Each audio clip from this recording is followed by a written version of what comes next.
तो चलिए आज मारवाड़ के इतिहास और लोक कथाओं की उस बेहद दिलचस्प दुनिया में चलते हैं। आज की इस चर्चा में हम बाबा रामदेव जी और उनके सबसे परम भक्त हरजी भाटी की उस असाधारण आध्यात्मिक यात्रा को समझने वाले हैं, जिसने सिर्फ भक्ति के मायने नहीं बदले बल्कि पूरे समाज को एक नई दिशा दे दी। यकीन मानिए, ये साक्ष्य और कथाएं आज भी इस इलाके की मिट्टी में रची बसी हैं। तो आइए सीधे इस सफर की शुरुआत करते हैं। अब इतिहास के पन्नों को पलटने से पहले जरा मारवाड़ के प्रसिद्ध रात्रि जागरणों के इस असीम भक्ति पर गौर कीजिए। धरा श्याम रामापीर पधारिया, भाटी हरजी बोले वो राम शरणम। देखिए, ये सिर्फ कोई आम पंक्तियां नहीं हैं। ये दरअसल उस गहरे समर्पण का निचोड़ है जो लोक देवता बाबा रामदेव जी और हरजी भाटी के बीच था। सच कहूं तो मारवाड़ में कोई भी धार्मिक जागरण तब तक पूरा ही नहीं माना जाता जब तक हरजी भाटी की ये पूरी आरती ना गाई जाए। ये हमें दिखाता है कि शब्द कैसे सदियों तक जिंदा रहते हैं ना। तो चलिए अब जरा उनकी शुरुआत पर नजर डालते हैं। हरजी भाटी का जन्म विक्रम संवत 1667 में जैसलमेर के महारावल दूसा भाटी के राजघराने में हुआ था। पर यहाँ सबसे ज्यादा ध्यान देने वाली बात क्या है पता है? राज परिवार से होने के बावजूद हरजी बचपन से ही काफी एकांतवासी और अंतर्मुखी स्वभाव के थे। मतलब राजसी ठाट बाट से दूर वो अपना ज्यादातर वक्त बाबा रामदेव जी की मौन और गहरी भक्ति में बिताते थे। और यही एकांत प्रियता असल में उनकी उस महान आध्यात्मिक यात्रा की नींव बनी जिसे आज हम समझ रहे हैं। आप देखिए, इस पूरी ऐतिहासिक और आध्यात्मिक कथा की गहराई में उतरने से पहले एक बहुत ही खास कंसेप्ट को समझना बेहद जरूरी है, और वो है पर्चा। राजस्थानी लोक परंपराओं में पर्चा का सीधा सा मतलब है कोई ईश्वरीय चमत्कार या अलौकिक रहस्योद्घाटन। आप इसे एक पुल की तरह समझ सकते हैं जो एक आम इंसान की सच्ची भक्ति और ईश्वरीय शक्ति के बीच के कनेक्शन को साबित करता है। और आगे हम देखेंगे कि कैसे हरजी भाटी की जिंदगी में यही पर्चा सबसे बड़ा टर्निंग पॉइंट साबित हुआ। तो आखिर ये पर्चा हुआ कैसे? ये वाकया सच में बहुत दिलचस्प है। यही वो पल था जिसने हरजी भाटी के अंदर के आध्यात्मिक दृष्टिकोण को पूरी तरह से जगा दिया।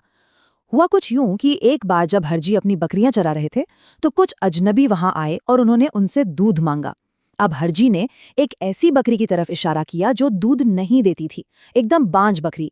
लेकिन जैसे ही उन अजनबियों ने उस बकरी पर हाथ फेरा, सच में चमत्कार हो गया।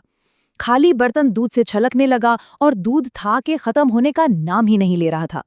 असल में वो अजनबी कोई और नहीं बल्कि खुद बाबा रामदेव जी थे। रेगिस्तान के बीचों बीच हुआ ये वो ईश्वरीय साक्षात्कार था जिसने हरजी की दुनिया ही बदल कर रख दी। इस अद्भुत चमत्कार के बाद हरजी भाटी ने अपनी भक्ति को बस अपने तक सीमित नहीं रखा बल्कि उसे एक ठोस आकार दिया। उन्होंने जोधपुर के पास पंडित जी की ढाणी में एक भव्य मंदिर की स्थापना की और वहां पंच पीरों यानी रामदेव जी, मल्लीनाथ जी, पाबू जी, हरभू जी और गोगा जी की मूर्तियां स्थापित की। ये मंदिर कोई मामूली ईंट पत्थरों का ढांचा नहीं था, बल्कि बहुत ही जल्द ये एक ऐसा केंद्र बन गया जहां दूर दूर से भक्तों की भारी भीड़ जुटने लगी। मतलब उनकी भक्ति का असर अब सिर्फ उन पर नहीं बल्कि पूरे समाज पर दिखने लगा था। अब हम आते हैं इस पूरी कथा के सबसे नाटकीय और दिलचस्प पहलू पर, जो है सत्ता और अध्यात्म के बीच का सीधा टकराव। एक तरफ जोधपुर के महाराजा विजय सिंह का भारी अहंकार था, जिन्हें यह सब सिर्फ एक पाखंड लग रहा था। उन्होंने मंदिर पर भारी टैक्स लगा दिया, पहरेदार बिठा दिए और तो और मंदिर के दरवाजों पर ताले तक जड़वा दिए। लेकिन जरा सोचिए क्या हुआ होगा। उनकी ये सारी धारणा तब ताश के पत्तों की तरह ढह गई जब बिना किसी के छुए मंदिर के घंटे अपने आप बजने लगे और ताले खुद ब खुद टूट गए। इस अकल्पनीय घटना ने महाराजा के अहंकार को पूरी तरह से विनम्रता में बदल दिया। उन्होंने न सिर्फ हरजी भाटी से माफी मांगी बल्कि मंदिर से सारे टैक्स हटा दिए और खुद वहां की परिक्रमा की। और यही बात हमें आज के इस पूरे विश्लेषण के सबसे शक्तिशाली और सबसे प्रासंगिक निष्कर्ष पर ले आती है। इन शब्दों की गहराई पर जरा गौर कीजिएगा। जात पात और ऊंच नीच रे सामाजिक बंधु पूछे नहीं कोई, हरि को भजे सो हरि का होई। हरजी भाटी का ये संदेश एकदम स्पष्ट और उस समय के हिसाब से बेहद क्रांतिकारी था। उन्होंने जातिगत भेदभाव के खिलाफ बिल्कुल कड़ा रुख अपनाया और जीवन भर पूर्ण सामाजिक समानता के लिए एक जोरदार अभियान चलाया। उनका सीधा सा मानना था कि जो भी ईश्वर को भजता है वो ईश्वर का ही हो जाता है। वहां इस जात पात और ऊंच नीच की कोई जगह ही नहीं है। यहाँ ये समझना बहुत जरूरी है कि हरजी भाटी की ये भक्ति सिर्फ पूजा पाठ या आध्यात्मिक अनुष्ठानों तक ही सीमित नहीं थी। वो असल में सामाजिक समरसता यानी सोशल हार्मनी और दलित उत्थान के एक बहुत बड़े चैंपियन थे। ये जमीनी स्तर का एक ऐसा सामाजिक सुधार आंदोलन था जिसका सीधा मकसद छुआछूत जैसी कुरीतियों को जड़ से मिटाना और हाशिए पर पड़े समुदायों को समाज में ऊपर उठाना था। उन्होंने अपने काम से ये साबित कर दिया कि सच्ची भक्ति कभी समाज को बांटती नहीं है, बल्कि वो तो सबको एक सूत्र में पिरोती है। और कमाल की बात यह है कि उनका ये प्रभाव उनके जाने के बाद भी खत्म नहीं हुआ। 171 वर्ष की आयु में विक्रम संवत 1838 में हरिजी भाटी की समाधि लेने के बाद भी ये परंपरा कभी नहीं रुकी।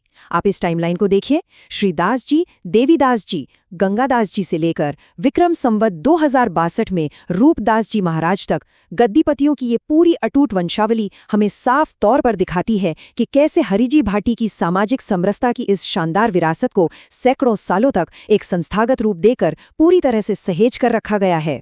चलिए एक बार फिर उनके शब्दों की उस जादुई शक्ति पर वापस लौटते हैं। उनके द्वारा रची गई इन पंक्तियों को देखिए।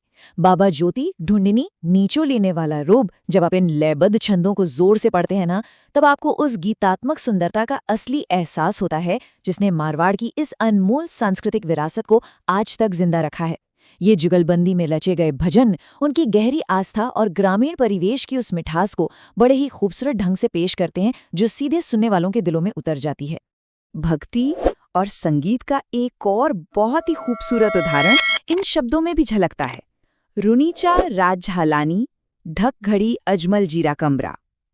ये लगातार गाई जाने वाली काव्य पंक्तियां इस बात का जीता जागता सबूत है कि लोक कथाएं सिर्फ किताबों में दर्ज कोई पुराना इतिहास नहीं होती। बिल्कुल नहीं, ये तो एक जीवंत परंपरा है, एक ऐसा मजबूत धागा जो आज भी पूरे समुदाय को एक साथ गाने, झूमने और एकता के सूत्र में बंधने के लिए प्रेरित करता है। सांस्कृतिक निरंतरता का इससे बेहतरीन उदाहरण और क्या हो सकता है। आज की हमारी ये चर्चा एक बहुत ही गहरे और विचारोत्तेजक सवाल पर आकर रुकती है। जरा सोचिए, रेगिस्तान की तपती रेत से निकली समानता और भक्ति की ये सदियों पुरानी पंक्तियां आज के इस आधुनिक समाज की समरसता को कैसे आकार दे रही हैं, कैसे उसे प्रेरित कर रही हैं। हरजी भाटी का जीवन हमें ये सोचने पर मजबूर कर देता है कि क्या समानता और एकता की ये प्राचीन संदेश आज की इस बटी हुई आधुनिक दुनिया के लिए भी उतने ही जरूरी सबक नहीं है? बिल्कुल है। इस सवाल पर जरूर विचार कीजिएगा।